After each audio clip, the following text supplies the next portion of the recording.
Are you sitting comfortably? Then we'll begin.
Well, hello again, and welcome to episode 137 of There's Still Time, the AFTN podcast. I'm Michael McCall. I'm Steve Pander. I'm Jay Duke. And I'm Zach Meisenheimer. And I'm Slamo. Well, thanks for joining us again for part one of our end-of-season roundtables. In this episode, we're going to look at the ghosts of seasons past, particularly this season. And we're going to have a chat about the 2015 Vancouver Whitecaps season, what we can learn from it, what we can take forward from it, and just 5 years into MLS, what kind of state are the Whitecaps in? So the 2015 MLS season is officially at an end. Sadly not the way most of us would have liked to have seen it. We won't even mention that just now. But looking at just a Whitecaps point of view, we're just going to do a little quick recap of what went right and what went wrong. Well, we know one of the things that didn't go right was the goals, but let's start off with the negative so we can finish this bit on a high. What do you feel didn't go right? And what do you feel didn't go right? Our performances in Cascadia. But what's more important to you, the other performances that got us second in the West or winning the Cascadia Cup? Would you have taken 6th in the West and the Cascadia Cup? When I look back on the season, yeah, I probably would have. But at the time, like come the end of October, when we were in the if you include the Voyageurs Cup in that, I think I would have, yes. And squeeze in 6th in the playoffs? Well, is it a squeeze in? We were 6th at one point without having the Cascadia Cup in that topsy-turvy last day drama. I mean, well, let's go back a bit then. Like the Caps finished second in the West, third overall. Do you feel, like Robbo said, that the team finished where they deserved to be, but do you feel that they punched a little bit above their weight? Well, it's so tight though, right? So it's hard to really say. Like in the overall performance, or probably because you just kept thinking, they shouldn't be getting results when they were, right? So in that sense, they were punching above their weight. But at the same time, it was like given this false impression of being better than we were, right? I think part of that is you have to look at who was around you. And the West was so strong this year that if we were punching above our weight, it was only because of who we were surrounding ourselves with. I think we deserved the points that we got at the end of the season, but it was almost on other teams who failed to capitalize down the stretch that we were able to remain so high. But with the West being so hot, as difficult as it was, especially after the Whitecaps came out of the gate so strong, at least results-wise. I know there was some... second game. But the performance was so great for 65 minutes of that first game that you saw good things happening, and they strung together a bunch of wins. So could I have seen second in the West coming at that point? Absolutely, no question about it. But it was just how strong that the West was that I didn't think that we would be able to maintain that level for the rest of the year. I think that I think that. We look back on the season, obviously, the end of the season was not great. Or our form, our performances were not as good as they could have been at the end of the year. And we were not scoring as many goals as we would have liked and all that. But I don't know. At the beginning of the year, I didn't feel like, to be honest, I didn't feel we were lucky. I felt like we were like getting just results. Like you look at those away results that really helped make our season that we got at the beginning of the year. Like I felt like we were worth those. We played like quality road performances, like in Chicago and in Orlando. Like you could say, oh yeah, we nicked it at the end or whatever, but the performance in those games to me, that's were what you want to do. Those are worthy of MLS away wins. And people, and I at the end but of the not year, to that extent. I think, yeah, they're worthy to MLS away wins, but not over a stretch of a season, right? You're not going to nick wins on the road constantly like that, right? No, but I felt like how we played deserved those results. And the thing is, the road. I didn't feel they were lucky, is what I'm saying. But the thing is, the road wins really helped out because Totally. we were atrocious at home at the beginning of the season, start of the season. I was listening. Like there were a lot of drop points. Obviously, the Toronto one. Yeah. DC United lost to them. Seattle lost to them at the near the beginning of the season. So those road wins came in handy. Totally. And if we not win those road games, we would have been 6th or 5th or whatever. I heard someone saying in a playoff preview that they're like, "Oh, the Whitecaps are horrible on the road," and I was just like, "We had the best record in MLS." At the end of this season? Yeah, at the end of the season, I heard. I don't know, one of those MLS guys. No, we were horrible at home. No, they said they're horrible on the road, and I'm Yeah, just like, and we were the best team on the road in the whole league. For 3 straight weeks, we beat LA on the road. Then we went to New York, and then went to New England, and those were 3. And everybody was going, if we could just get like a point here, maybe you sneak a win somewhere, and then we'll take a loss somewhere else. The road trip I had us pegged. I thought if we get 5 or 6 points out of this, we're doing all right down the stretch. We got right? 9? Yeah, I got 9. Out of those 3 hard to play places. Yeah, absolutely. The thing that was so great from the beginning to the middle of the season was that different players really came out to play better than expected or contributed at a time that when the club needed them. Whereas that was what was lacking towards the end of the season is that, Rivero started the season so hot. Nobody else was scoring, but, Rivero was at the beginning of the year. And then he cooled right off, couldn't end for the rest of the season. Yeah. But then the other guys, Teixeira started scoring. Mane had all those games in a row where he was scoring. And you got the center backs getting in on the scoring. And that was nice to see, was that different players were popping up at different times. And with a club like Vancouver, that's what you have to do if you want to win the MLS Cup. Because we don't have a Giovinco, we don't have a Robbie Keane, we don't have the guy who is going to be at the top of the scoring charts every year. You need those guys around the different positions to pop up at different times and really make an impact. And I think one of maybe to finish this off, the negatives, I think one of the things we were talking about down the stretch, I find it all almost fell apart when after winning the Voyageurs Cup, which maybe elevated their, maybe got them too confident or overconfident, but then add to that the weird scheduling that was going on down the road where we were getting 10 days off there, 2 weeks off here, and then another 10 days, and they're playing back Wednesday, and then have the weekend off, and then play Wednesday again. It was such a weird schedule down there. It's like they decided Vancouver was the team that wasn't going to play on the weekend, so we can even stuff up or whatever. They have to sort the schedule out, and when you've got an even number of teams, no team should be having a bye Saturday. No, there shouldn't be a bye. It makes no sense, especially in the last month of the season. They gotta stop. I know they want to win the Champions League, but they gotta stop giving these teams that are in the the semifinals or the finals weeks off at the beginning of the season. We'll play that later on. Don't worry about it. That screws everybody over. Well, it didn't impact us directly. Well, let's talk about the Champions League campaign. We tried so many years to get into it, and then they didn't really take it seriously. And if that first game against Seattle, if they'd just won that, it could have been also. That's what I think it was. They put it all on that, right? The first game, you put out that lineup and you go for the best, and we could have won it, right? I mean, we had a legitimate shot at that. If you win that, then maybe you're looking at things differently. You don't win that, and it is what it is, right? But I don't think. I mean, for the club, I think it was just an experience this year, right? And nothing more. Which was, it's a bit disappointing. Yeah.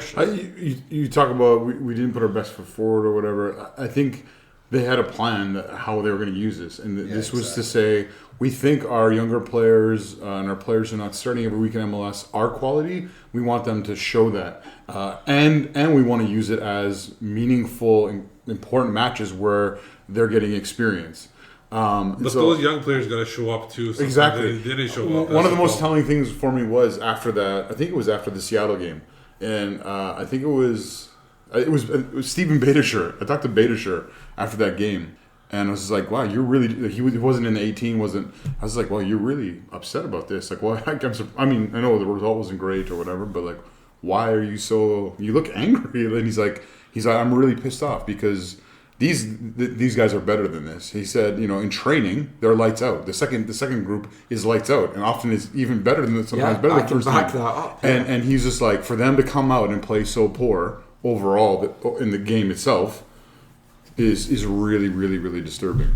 But I think Robbo's also said that those games were very telling for him. It kind of let him know what players could make it, what players couldn't. And I think Ethan Sampson was one of the guys that really suffered because he looked really bad. But nobody really covered himself in glory. And the game down in Seattle was atrocious. And Robert Inshaw's free kick still wasn't the only come guy back. who came out of that game when you were where you went, oh, that was nice. Yeah. Marco Bustos looked really good for the 20 minutes or something. The first game, Tim Parker. Oh yeah, Tim Parker. Yeah. He did well. He's got the first goal, first ever Whitecaps Champions League goal. That'll be a quiz question. And one that, looking on other plays, that wasn't luck, right? No. I mean, at the time you could say maybe it was a bit lucky or whatever, but then you watch the skill that he actually has. And I think he tried it again later. Yeah. The first half though of that first Seattle game was atrocious, and you're thinking, why have we waited all these years to be in this competition, and then this is what we're watching? I do feel like the club deserves a lot of the criticism that it gets. I think this is one of the parts where they're screwed if they do, screwed if they don't. Because so many people go, why aren't you playing your young players? And why aren't you playing your Canadian kids? And why aren't you... Right? And then they go and they play a whole bunch of kids, including, Bustos and Froze and Carducci, and they put all these guys on the field and everybody goes... Not Carducci. Not Carducci. Not Carducci Bustos in this case. Either. Well, no, but they played Froze a lot more this year. Yeah. They gave Bustos some And I minutes. thought he actually played well. He was one of the better players out there. I agree. I thought they both did all right comparatively to everybody else. But so then they go out and everybody goes, well, you're not taking it seriously. Yeah. So it's like they can't win either way. I'm fine with it. I love the theory, and Robinson has always done this with all of his young players. Like when he put Froze in the first game in Seattle away, big game, they put him in on the left there, and the smile on his face, the guy must have just been sweating bullets. He was still smiling at training. Days later, having left. And Robinson goes, no, I got no worries about it. Put the kid in. I trust in my players. I trust in the youth at the club. So I love that. That's what he's saying. Go out there and do it, kids. And you have to think that he said, look, I want to win Voyageurs Cup this year, so we're in it again next year. So that now when I play Keons and put Marco in for a full game, and now you can put him in there, and you've been here before, son. Don't worry about it. No problem, right? This, playing had that bag of playing in piss, DC United away. This is way easier than Seattle away that time. Yeah. So I think it's good going forward, and we were in the toughest group of them all too. We'll probably end up with Portland next year. That's it. Olympia is no pushover as a Central American club, and up against Seattle, another tough rival. And they might have gained a striker thanks to Paulo Tornagi injuring Ramo Kyoto. Yeah, because all this time he spent in Vancouver, maybe he comes back next year. Yeah, I mean that's definitely one of the rumours. And we are in it next year because we won our first Voyageurs Cup. Yay! And beat the Impact. And it was a bit of a hard slog. There was snow. There was wasted trips, Zach, to... Hey, no trip is a wasted trip, my friend. To the frozen tundra of Alberta. All that meant is I got to go back the second time when my son was on holidays for a week, and I got to take him. Surely going to Edmonton once is bad enough in a year. I went through twice. 3 times in 4 or 5 weeks. But... yeah, they won the Voyageurs Cup, and Like what you were saying there, Jay, as well, when it got to the crunch game, was he going to play the young guys or was he going to go with the first team? And he went with the first team to show that they really wanted to win it. And again, he would have been damned either way, because he had the folk out east going, oh, look, the non-Canadian teams won. Yeah, but who cares about that? I know, who cares about the thrush? They didn't have too many Canadians on their team either this No. year. But I mean, it's great, we're back in it, and we have learned so much this year. But is it just too many games for the roster that Vancouver have? No, I didn't. That's the one thing. The one thing I kept on hearing from the two clubs in Canada, and not in this part of the country, kept on saying, "Oh, just wait till you get all the games. You're gonna start complaining about fixture congestion, and you don't know what it's like." And then it happened. And I was just like, "Yeah, August was full, but it was good." August was a great month. We did great, yeah, and that was the month we did. because we're playing regularly. exactly. I was just like, October was shit because we had no games. September and October, yeah. so to me, fixture congestion wise, it was not an issue. It was I would say it was more of a Well, positive. especially because they did rotate their full squads. Yeah. And, I guess the argument could be made that if you want to take that competition seriously, you don't do all your first team on Saturday and all your you mix it up a little bit. That's the balance. So you drop some of those first team guys on the Saturday league game, but I do also understand that. Look how tight the MLS is. Look how tight the West was. It was the last game of the season. We didn't know the last couple of weeks we could have been out of the playoffs, and we ended up finishing second. That's how tight it is. So we were second, fourth, fifth, and sixth on that last day. Right. So if you drop 3 points or even 2 points or even 1 point on Saturday because you rotated 3 or 4 of your starters out, and I get that. I get why the club, why Robinson, why the fans would not really want to do that. I mean, that's the thing. Robbo rotates the squad regularly. But do you feel there's a section of the support and the media here that just don't understand why he has to do that? Because they're used to watching hockey and baseball players playing umpteen games a year, and they're like, hey, why can't they play all these games? Totally. He can't win. Yeah.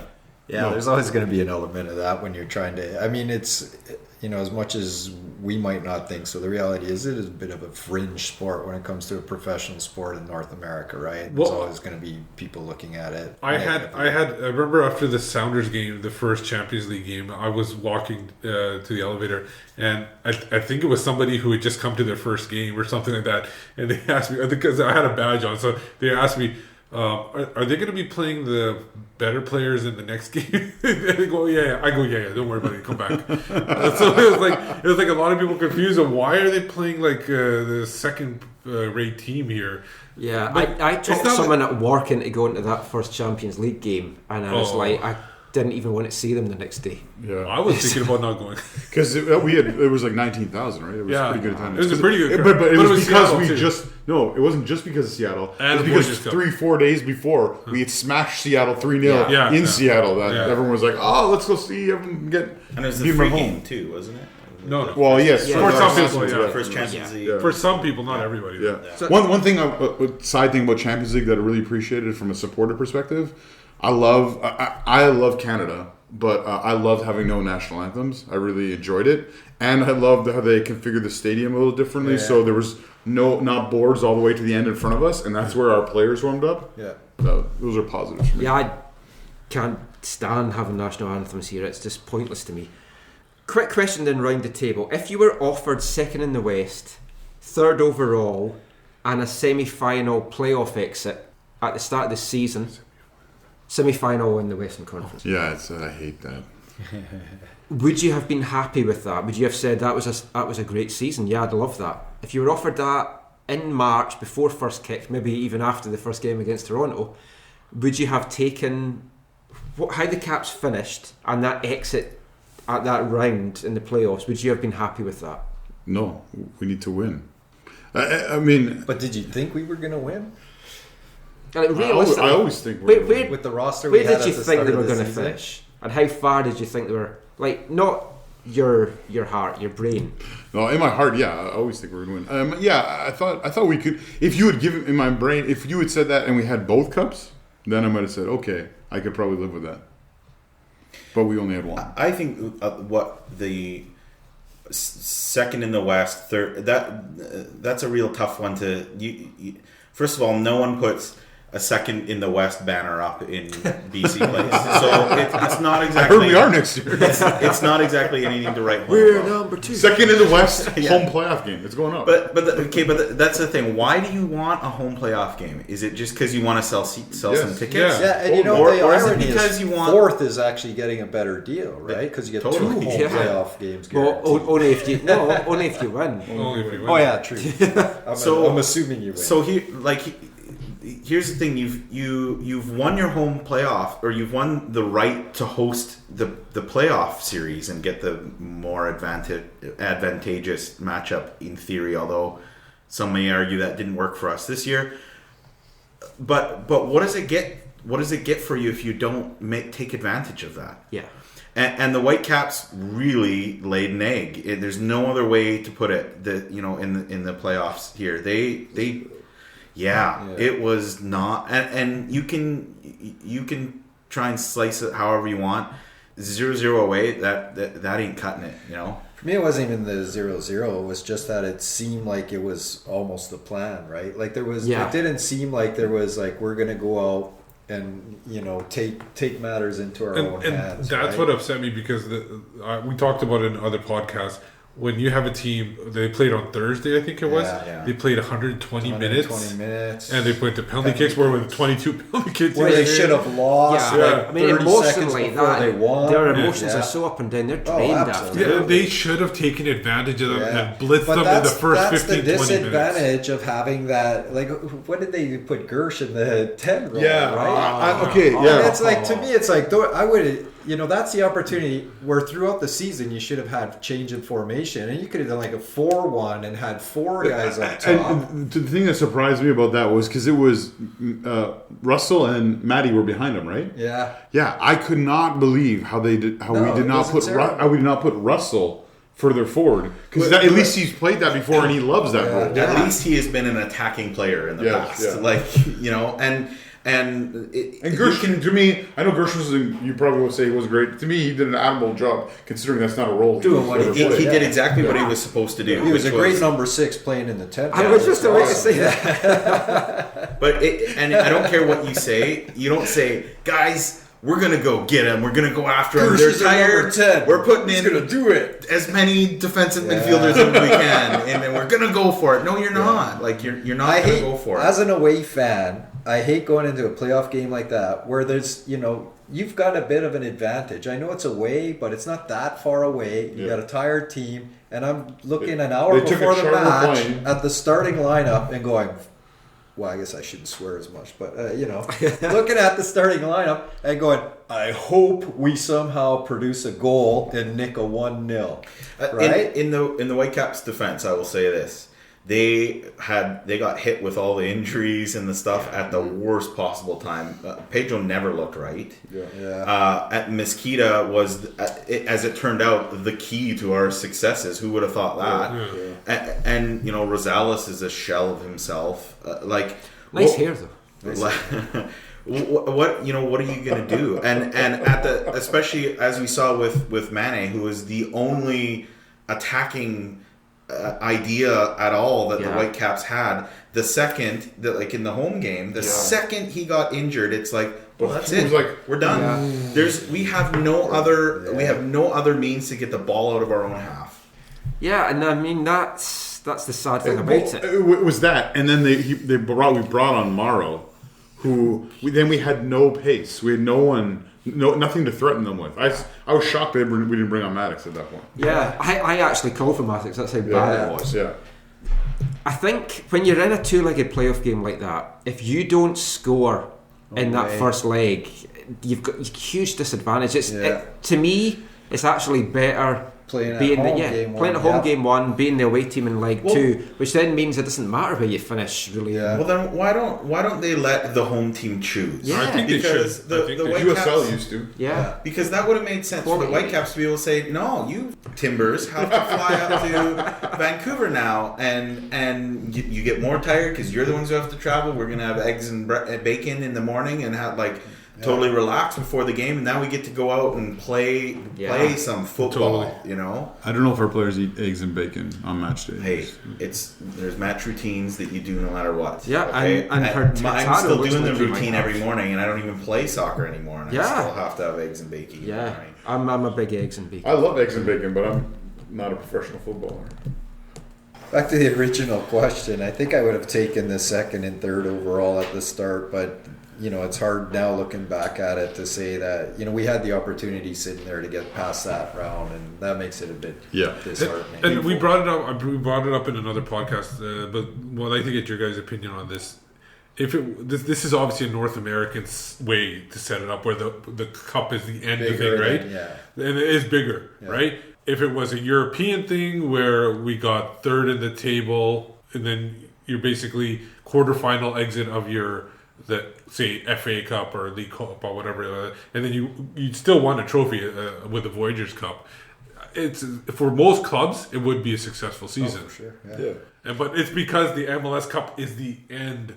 Yeah. And the bigger thing of it. I think it was a successful season for a club. Yeah. Because they'll say, we got the Voyageurs It Cup, feels, we got the like home you playoff. said, it feels you're deflated at the end. Especially losing to Portland and then having them win the cup. I think you call it a success, but it is not really a massive success. It's basically like, yeah, well, that's kind of what we wanted, so that's about right. That is really what we got. Is we got about what was right for us leading into the season. I think what's more disappointing is the initial talk in the off season, and who knows, it's just early talk, but the initial talk is basically this is what we are, right? Yeah, this is what we are. We're going to finish second and third and be happy with that, and get knocked out in the playoffs. But There's we're going to be competitive. obvious reasons for that. We're never going to win the MLS Cup. We're going to look at like what kind of hear, club we are as well in the second part of this, and also in a little bit as well.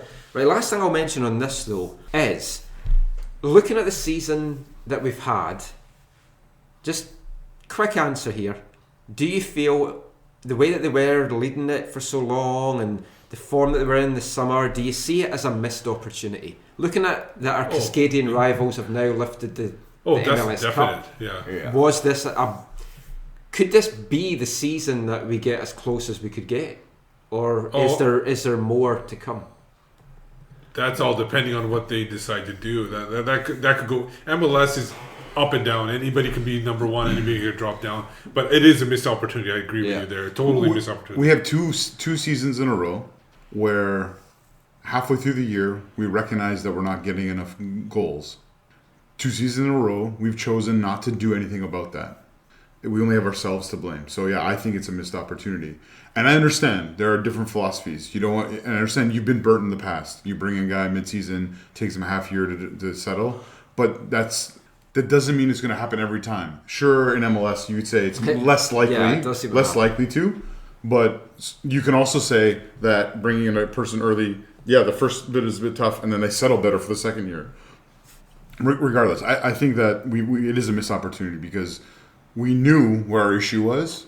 We did our best to address it last offseason. We recognized we weren't quite there, and we didn't do anything about it. What about Teixeira? Well, Teixeira is not a goal. He wasn't mid-season. He was more during the season. Yeah, early season. And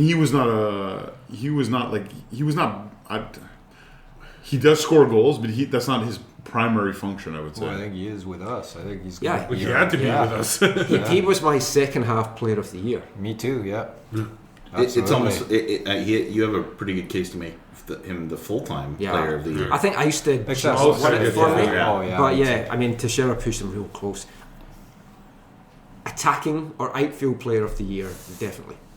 I think so. Boston is up there Boston, too. for me, would be the defensive. For the full season. I still think Lava had a great season as well. Probably not not quite as good, but we needed more goals. We needed a striker. We needed a striking option, not a winging option. We needed a striker. Last year, we didn't do it.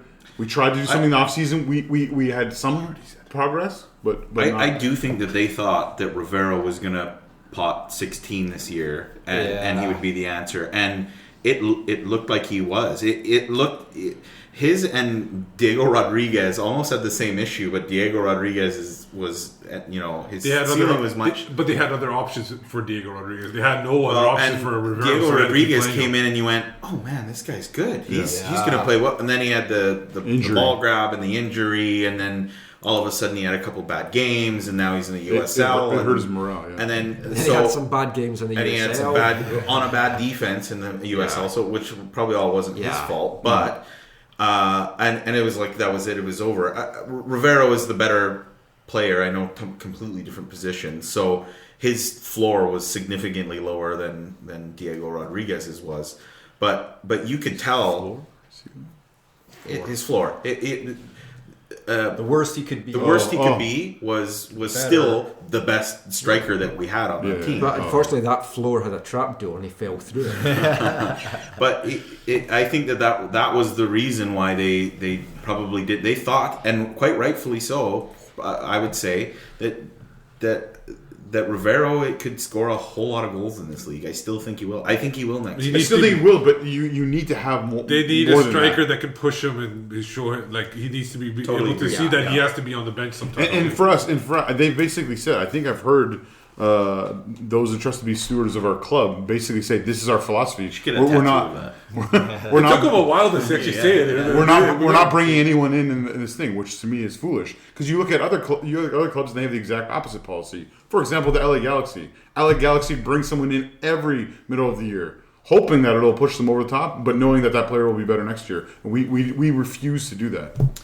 I just hope that this is their opportunity to say we're close. Look how close we were 2 years in a row. They've been a good club. The Whitecaps have been good 2 years in a row. But we need that X factor, that attacking player that we need to get some more goals.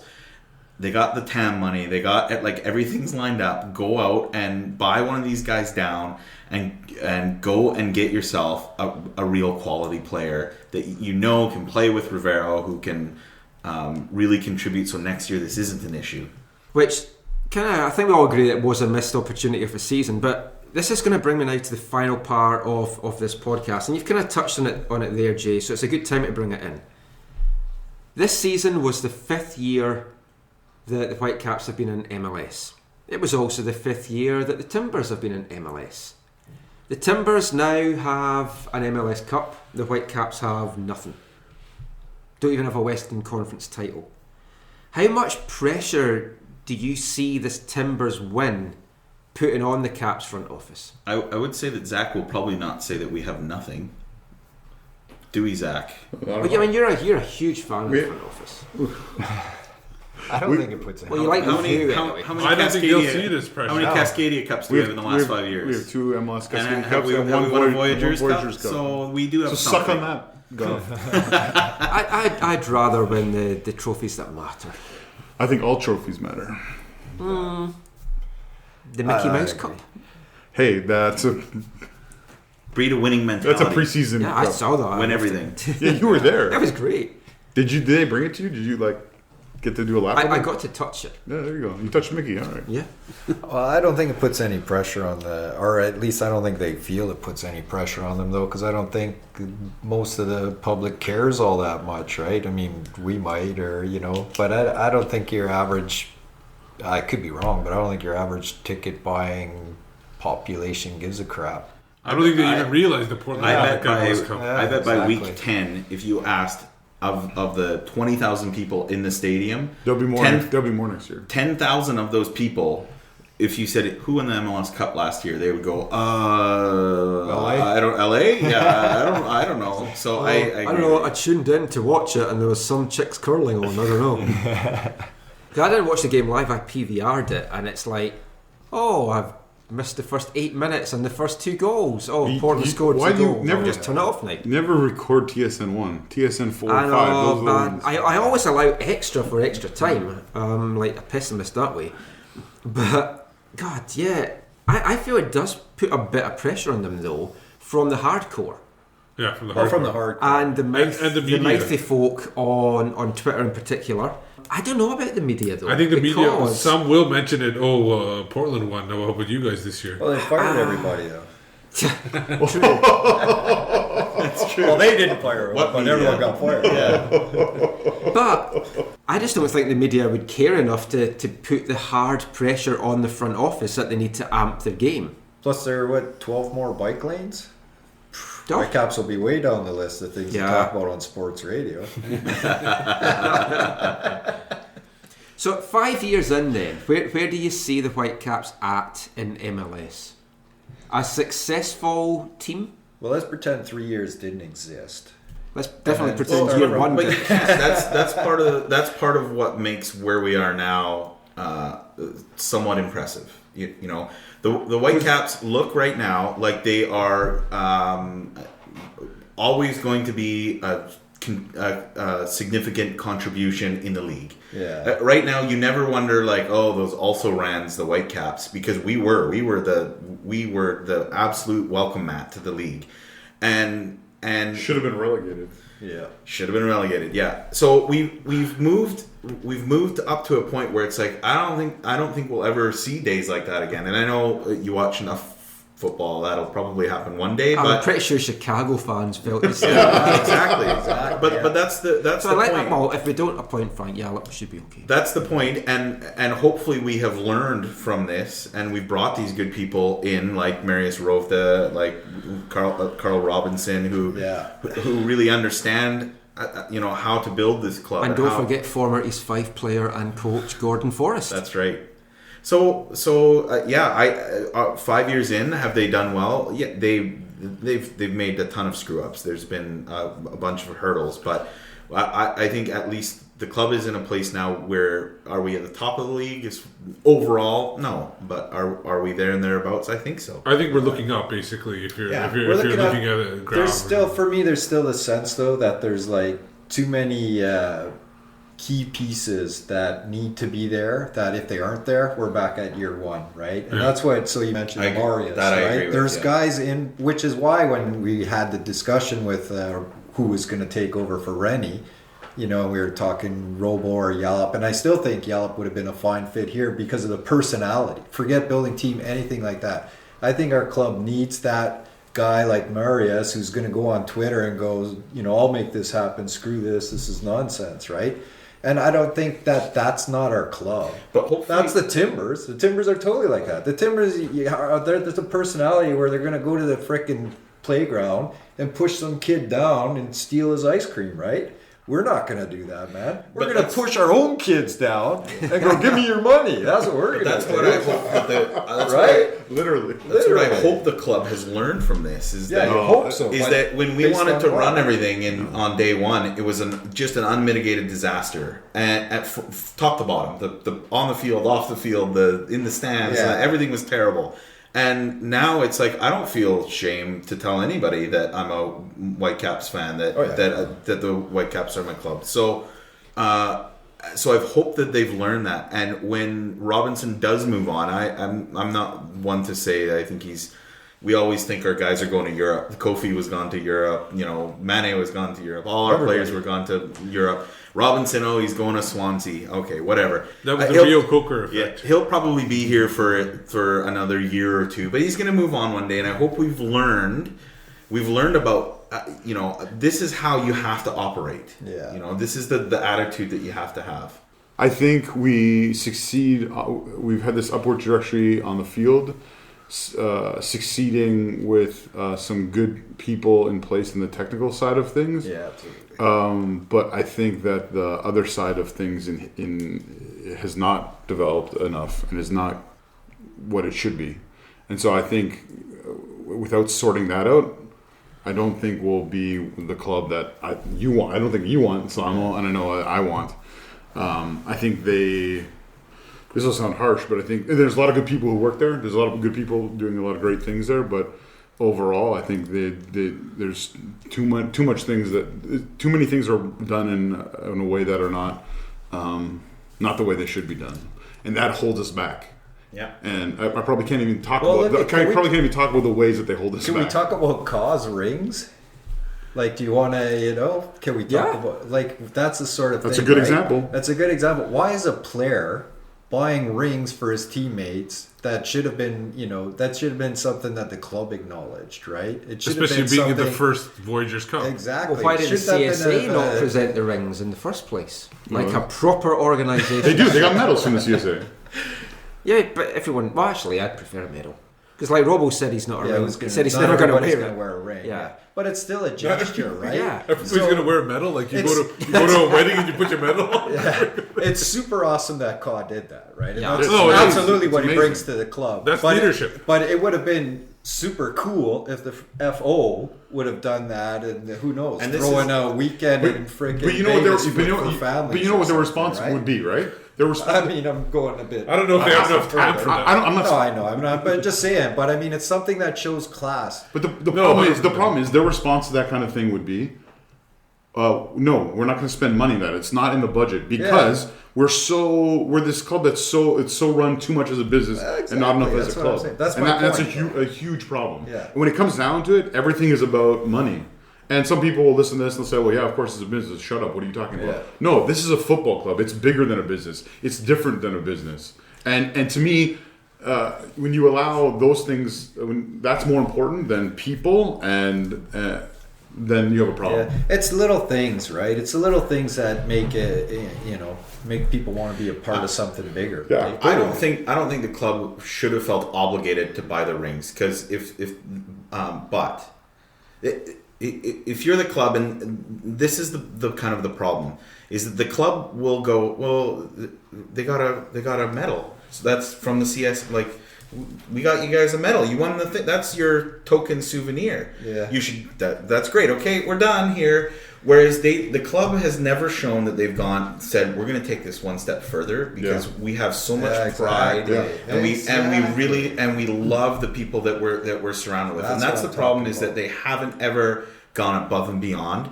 Because I don't think they're obligated to do any of that stuff. I do think that they're not obligated to do anything because they are in the end have to maintain themselves. Exactly, with you're money. right. They're not obligated to. No. But then you become known as. Sorry for yelling, Michael. But then you become known for that, and that's what we have become known Yes, for. yeah. It's the old school. You want recognition, you get a down paycheck. That's your recognition, right? That's an old school way of thinking. That's not a modern world, though. But you We're say not keeping up. You in say that we've sense. become known for that, but to who? Just the hardcore people that know about it. No, it's not even about the hardcore people who this club / business is built off. It's the most important people. It's the players and their families and the agents and the other coaches in the league, and that's where you want to have the best reputation. You want to have people who will come and play here. So you guys are all talking about Will Johnson. We wanted Will Johnson last time. Will Johnson didn't want to come here last time. He wanted to go to Portland because of what was going on in Portland and what was happening in their community and with their supporters. That's where he wanted to be. Playing devil's advocate then, is it not easy as the person that doesn't put the money up to say, yeah, go and spend money? We should have started talking. What are you talking about? right We don't- at the start. This would have been a much more exciting podcast. What do you mean you don't? I put money up. But you're not Greg Kerfoot that's putting in hundreds of thousands. It's like, so you're telling him how his front office should spend his money. It's like if I came into your house and say, hey, you need to buy your wife a better dress. Yeah. No. Which incidentally, that's But yeah, she deserves it. She she puts does. up with you. She does. And we have a sewing machine, so maybe we get some stuff and sew it together. Oh, but even better. yeah. But That's a very Whitecaps way. Why buy it? That's a very Scottish Let's way. just take this tablecloth and sew it into it. no, but that is the difference, though, Michael. Right? This your family or whatever. That's a you're talking about two different things, right? Yeah. Does the owners have to do this? Like Jay said, they don't have to. But if you want, But someone you will. Need, yeah, someone will. Someone you will. need to treat people well. You need to know. You do need to be known as a club that treats people well. And I don't think Totally agree with that. I don't think we're known for that. And I'm just a bit disappointed that I personally feel that Cash should have bought a ring for the MLSsoccer.com Vancouver reporter just to honour the coverage that they did. But I won't hold it against them. Well, after I don't know if I could say this, but after the MLS playoff loss, I saw a whole bunch of them walking out with those hoverboard things. Go, so they Carl was handing out like Conquer, they got him that too. So that was another thing. So just He's to on bring this all commission back, for that. Michael, when I'm a 10.5 when it comes to the podcast ratings for the end of the year. You're not obligated to, but it would be nice if you. he has a nice CONCACAF shirt ready. Yeah. I think you just have to understand there's always going to be little things that are going to separate you. Yes. It's a competitive world, right? And it's a big world. And if you're going to compete, you've got to do the little things that make a difference, right? And there's let me say this. Let me try and balance this. There are a number of things that we do really well in how we treat our players, but there are a lot of difficult stories to swallow when you sit down and talk with people and hear about how they've been treated. I do think that part of that's going to happen no matter what. I think part of that happens. You can't please everybody, especially when you're in a professional sport environment. But there still is a way to treat people. Yeah. So you even see it. You even see it in people to me who are very similar. You guys might disagree, but it's even different when you sit down and talk to people leaving under Martin Rennie and Carl Robinson. Mm-hmm. I think there's a lot of similarities between the two of them, but when you talk to the players who have left, they have different perceptions, and to me, they've been treated pretty much the same way. And yet the things are different. You know what I mean? Well, let's just wrap this up. I just want to ask, and Jay touched on this a little bit earlier as well. What is 5 years in? What is the next stage on the path for the next 5 years? What kind of club should the Whitecaps be? You know what? The big turning point for this club is going to be when Robinson and his coaching staff, who I've got a ton of respect for, and I think they're the primary reason that we've turned this around into being a respectable organization. Has the front office learned enough from this that they go, yes, this is what our club looks like. This is what will happen next time. And as much as I give them a tough time, it's one of the things that Jason DeVos has been on about is what's the succession plan for your club going forward? What is your image of your vision for your club? What is that to you?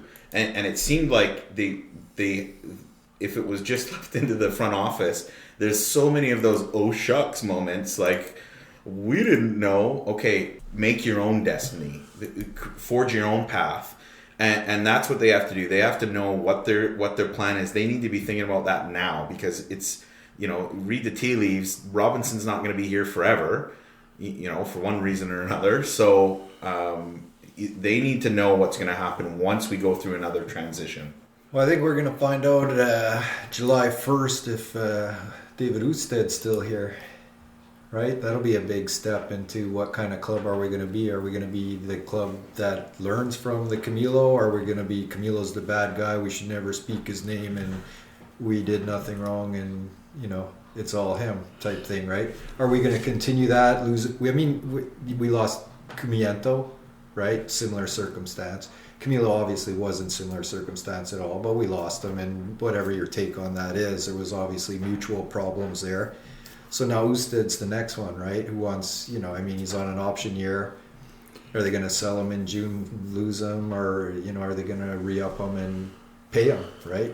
And it doesn't look good to me. When you look at where things are now, it doesn't look promising. All the rhetoric that's coming out. Yeah. But that's just rhetoric. Now things can change when it gets closer. Absolutely.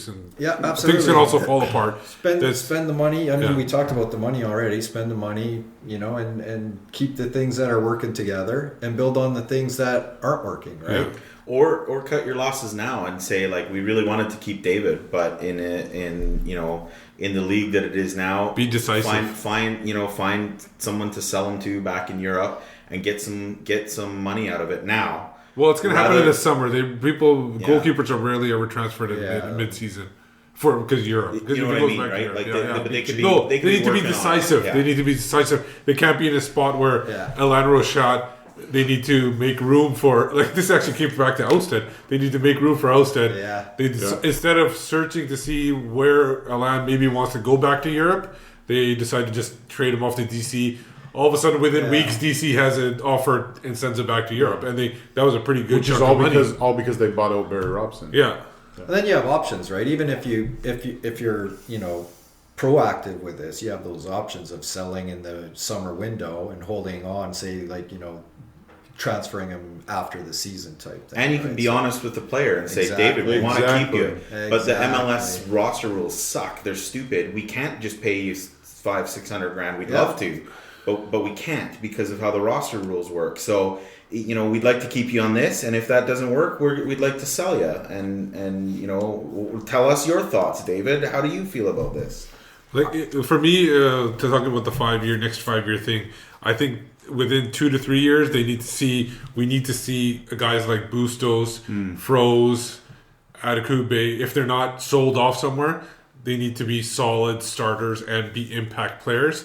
And then you bring in other players to complement them. That's essentially, if they're going to be successful for the long run, they need to be in that position within 2-3 years. And then within maybe 5 years, they will be one of those teams that are going to be competing every year. I think they will be still competitive because I think as long as Robbo is here, he'll bring in those lone players and bring those guys in and kind of boost the team up while he's waiting for these young guys to come in. But that's where I see them being in the next 5 years. I hate to admit it, but like right now, Dallas is what you strive to be. Like the amount of impact players, what we strive to be. Absolutely. Well, I think anyone in the league should be striving to be because they really look like. And granted, I guess they didn't win the MLS Cup this year, but they're like where I'd like to see us next year, or maybe 2 years away, where their youth players are coming in and they are not just doing a role. No, the goalkeeper. They're impact players in the league. So that's where I would like to see the Whitecaps in 2 years, not 5 years, but 2 years. We should be doing that. I mean, I agree with Jay. The big turning point for this club is going to be when Robbo decides to move on. Yeah. Succession planning. Who do they replace him with? Will they continue to go with youth, which I kind of think they maybe have to, or they'll say they have to because of financial, they can't compete, blah blah blah. But it's getting the right person to come in when Robbo moves on.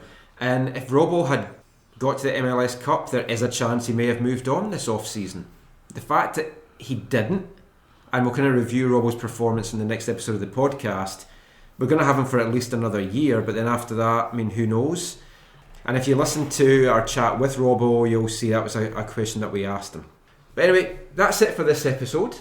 So just before we go, just let everyone know where they can find you online. This is Steve Pander. You can find me on Twitter at WhitecapsBeat. You can reach me on Twitter at JAY_Duke. I'm at SSS 3 S's LAMO on Twitter. Zach. It's at Zachary AM on Twitter, and I'm a part of a movement called Curva Collective. And I'm Michael McCall. I'm part of a movement called AFTN. You can read all our stuff online at aftn.ca. I'm also the Whitecaps beat reporter for MLSsoccer.com, and you can follow me on Twitter at AFTN Canada. But that's it for this episode. Thanks, guys, for very heated and passionate input there.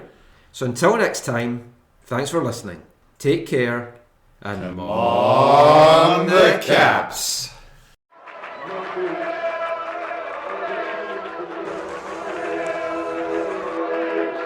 Going to your first match is an experience you never forget.